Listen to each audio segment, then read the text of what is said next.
ఇదే కదా నీ కథ ముగింపులేనిదై సదా సాగదా.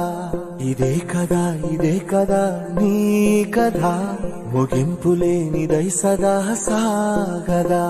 నీ కంటి రెప్పలంచున మనస్సు నిండి పొంగిన ఓ నీటి బిందువే కదా నువ్వెతుకుతున్న సంపద. ఒక్కొక్క జ్ఞాపకానికి 100 ఏళ్ల ఆయువుందిగా, ఇంకెన్ని ముందు వేచెనో అవన్నీ వెతుకుతూ పదా.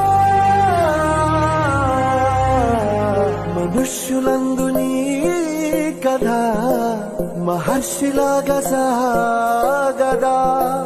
మనుష్యులందు నీ కథ మహర్షిలాగా సాగదా.